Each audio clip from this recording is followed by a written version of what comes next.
আজকের এই ভিডিওটি কিন্তু শুধুমাত্র গর্ভবতী মায়েদের জন্য না, আজকের এই ভিডিওটি সকল মেয়েদের জন্য। মাসিক বা পিরিয়ড এইটি মেয়েদের শরীরে একটা স্বাভাবিক একটা প্রক্রিয়া।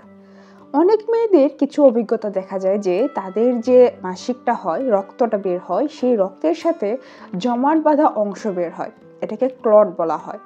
এই যে দৃশ্যটা তখন অনেক মেয়েদের কিন্তু ভয় ধরিয়ে দেয়। তারা ভাবে এটা কি স্বাভাবিক, এটা কি কোনো রোগের লক্ষণ নাকি আবার।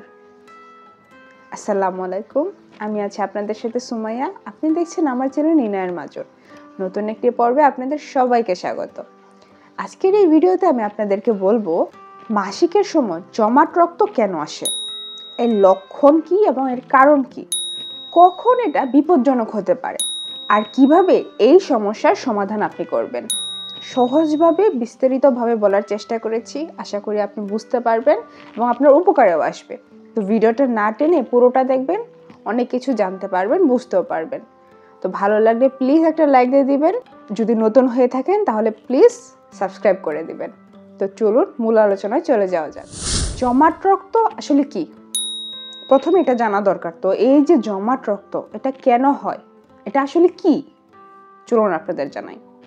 মাসিকের সময় জরায়ুর আস্তরণটা খুলে যায়, এটা রক্তের মাধ্যমে বের হয়, আর এই রক্তটা সাধারণত তরল অবস্থায় থাকে।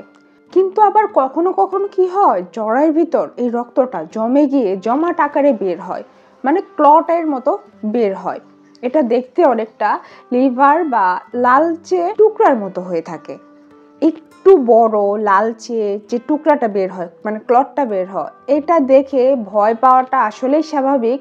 তবে সব সময় ক্লট দেখে যে আপনি ভয় পাবেন বা এটা রোগের লক্ষণ, সেটা কিন্তু না। এখন প্রশ্ন হচ্ছে, এই যে জমাট বাঁধে, এটা কেন বাঁধে, তাই না? আসলে এর জমাট বাঁধার পেছনে অনেকগুলো কারণ রয়েছে, সাধারণ কারণ রয়েছে। চলুন আপনাদের সেই কারণগুলো একে একে তুলে ধরি। প্রথমটা হচ্ছে হরমোনাল ইমব্যালেন্স। আপনারা তো জানেন মেয়েদের শরীরে এস্ট্রোজেন এবং প্রজেস্টেরন এই দুটি হরমোন রয়েছে।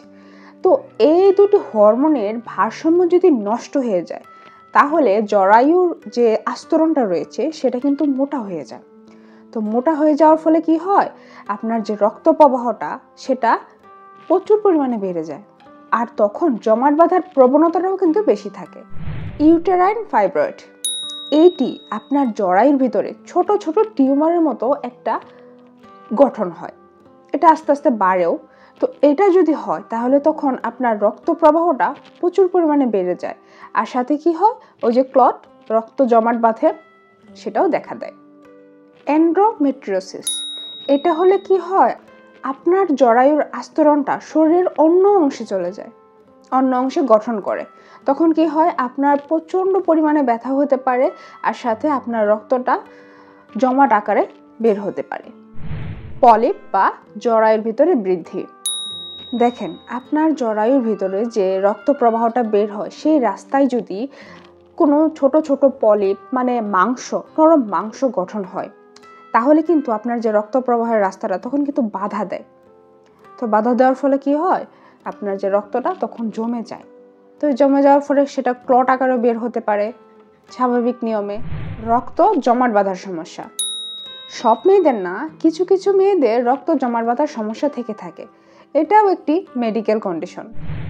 গর্ভপাত বা মিসক্যারেজের প্রাথমিক লক্ষণ, অনেক সময় আপনি গর্ভবতী কিনা আপনি জানেন না, তখন আপনার যদি পিরিয়ড হয় সেই সময় কিন্তু আপনার বড় বড় ধরনের ক্লট দেখা দিতে পারে, তাই আপনাকে তখন সাবধানে থাকতে হবে। আপনার যে এই ক্লটের সমস্যাটা, রক্ত জমাট বাঁধার সমস্যা, এই সমস্যার সাথে আরও কিছু উপসর্গ দেখা দিতে পারে।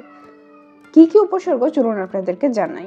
মাসিকের সময় অতিরিক্ত রক্তপাত, আপনার এই সময় ঘন ঘন পেট আপনাকে বদলাতে হতে পারে। এছাড়া আপনার অনেক দুর্বলতা লাগতে পারে, মাথা ঘোরাতে পারে, আপনার পেটে বা কোমরে ব্যথা হতে পারে, এমনকি সেটা তখন তীব্র আকার ধারণ করতে পারে। এছাড়া মাসিকের সময় বড় বড় গাঁট বা জমাট বাঁধা রক্ত বের হতে পারে। এছাড়া আপনার মাসিকের যে সময়সীমাটা, সেই সময়সীমাটা দীর্ঘ হতে পারে। যদি আপনার এই লক্ষণগুলো নিয়মিত আকারে দেখা দেয়, তাহলে কিন্তু এটা সাধারণ কোনো লক্ষণ না। তখন আপনাকে অবশ্যই একজন বিশেষজ্ঞ চিকিৎসকের সাথে পরামর্শ নিতে হবে। কখন ডাক্তারের পরামর্শ নেবেন, সহজে শর্টকাটে আপনাদেরকে বলে দিই, এই কথাগুলো মনে রাখবেন। যদি দেখেন প্রতি মাসে পিরিয়ডের সময় বড় বড় ক্লট দেখা যায় এবং আপনার পিরিয়ডটা 7 দিনের বেশি স্থায়ী হচ্ছে, আপনার প্রচণ্ড ব্যথা হচ্ছে এবং আপনার শরীর দুর্বল লাগছে, এছাড়া আপনার গর্ভধারণের যদি কোনো আশঙ্কা থেকে থাকে বা সন্দেহ থাকে, তাহলে অবশ্যই একজন গাইনোকোলজিস্ট ডাক্তারের সাথে পরামর্শ করুন, যোগাযোগ করুন। কারণ কি, এই ধরনের সমস্যাগুলো পরবর্তীতে বড় ধরনের বিপদের সংকেত দেয়। চিকিৎসা ও মুক্তির উপায়। এই যে ক্লট বা জমাট বাঁধার সমস্যাটা, এর চিকিৎসাটা অনেকটাই কিন্তু নির্ভর করে এর কারণের উপর। কিছু সাধারণ স্টেপ রয়েছে যেগুলো আপনি যদি মেনে চলেন তাহলে কিন্তু আপনার এই সমস্যার সমাধান আপনি করতে পারবেন। প্রথম, ডাক্তার দেখান। ডাক্তার আপনাকে কিছু টেস্ট দেবেন, হরমোন লেভেল দেখবেন, তারপর থাইরয়েড দেখবে, আল্ট্রাসোনোগ্রাম দেবে। এগুলোর মাধ্যমে আপনার যে হরমোনের কোনো ইমব্যালেন্স হয়েছে কিনা সেটা সে চেক আপ করবে। ওষুধ ও চিকিৎসা। ডাক্তার সাধারণত কিছু হরমোনের ট্যাবলেট দিতে পারে, সেগুলো খাবেন। এছাড়া আপনাকে আয়রন ট্যাবলেট দিতে পারে, যেহেতু আপনার প্রচুর পরিমাণে রক্তপাত হবে, তো সেই রক্ত স্বল্পতাটা দূর করতে আপনাকে আয়রন ট্যাবলেট খাওয়া লাগতে পারে। খাদ্যাভ্যাসে পরিবর্তন আনুন। প্রতিদিন পর্যাপ্ত পরিমাণে পানি পান করুন। আপনার খাদ্য তালিকায় বিভিন্ন ধরনের শাকসবজি, মাছ, ডিম, ডাল, দুধ, ফলমূল এই জাতীয় পুষ্টিকর খাবারগুলো রাখবেন। আয়রন সমৃদ্ধ খাবার যেগুলো রয়েছে, যেমন কলিজা, পালং শাক, তারপর কলমি শাক, আপেল, বিটরুট, এগুলো আপনার খাদ্য তালিকায় রাখবেন। এছাড়া বিভিন্ন ধরনের যে কোল্ড ড্রিঙ্কস রয়েছে, জাঙ্ক ফুড রয়েছে, চা, কফি, এগুলো আপনি এড়িয়ে চলার চেষ্টা করুন। ঘরোয়া উপায়। কিছু ঘরোয়া উপায় আছে যেগুলোর মাধ্যমে অনেক মেয়ে উপকার পেয়ে থাকে, যেমন আদা চা বা তুলসী চা। এইগুলো যদি আপনি নিয়মিত পান করে থাকেন তাহলে আপনার হরমোনের যে ব্যালেন্সের সমস্যাটা সেটা কিন্তু ঠিক হয়ে যেতে পারে। এছাড়া আপনার পেটের ব্যথা, কোমরের ব্যথার সময় আপনি গরম পানি সেঁক দিতে পারেন, তাতে আপনি অনেকটা আরাম পাবেন। এছাড়া আপনার যে ক্লটের সমস্যাটা সেটাও কিন্তু কমে আসবে। আর আপনি এই সময় কুসুম গরম পানি পান করতে পারেন, অনেক উপকার পাবেন। প্রিয় বোনেরা, জমাট বাঁধা রক্ত সবসময় যে বিপদের সংকেত বা ভয় পাওয়ার সেটা কিন্তু নয়। কিন্তু যদি দেখেন আপনার এই জমাট বাঁধা রক্তটা নিয়মিত এবং অতিরিক্ত পরিমাণে হচ্ছে, অনেক দিন ধরে হচ্ছে, তাহলে কিন্তু এটা আপনার শরীরের ভিতর কোনো অসুখ লুকিয়ে রয়েছে সেটার সংকেত দেয়। তাই আমি বলবো, নিজের শরীরের পরিবর্তনগুলোর দিকে লক্ষ্য রাখুন। লজ্জা না পেয়ে সময় মতো ডাক্তারের সাথে পরামর্শ করুন, কারণ নিজের যত্নই কিন্তু আসল যত্ন। আশা করি আজকের এই ভিডিওটি আপনাদের ভালো লেগেছে। যদি ভালো লাগে থাকে তাহলে প্লিজ একটা লাইক দিয়ে দিবেন, আর কমেন্টে জানাবেন আপনার এই বিষয়ে আরও কোনো কিছু জানার রয়েছে কিনা। যদি ভিডিওটা ভালো লাগে থাকে তাহলে কিন্তু আপনার বন্ধুদের সাথে শেয়ার করে দিতে পারেন, যাতে তারাও উপকৃত হয়। যদি নতুন হয়ে থাকেন তাহলে প্লিজ সাবস্ক্রাইব করে দিবেন, আর পাশে বেল আইকনটি বাজিয়ে দিবেন, যাতে পরবর্তী ভিডিওর নোটিফিকেশনটি সবার আগে আপনার কাছে পৌঁছায়।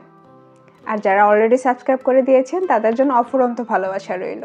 এভাবেই আমার সাথে থাকবেন, ভালো থাকবেন, সুস্থ থাকবেন। দেখা হবে আগামী পর্বে, অন্য কোনো টপিক নিয়ে হাজির হয়ে যাব। ততক্ষণ পর্যন্ত আল্লাহ হাফেজ, আসসালামু আলাইকুম।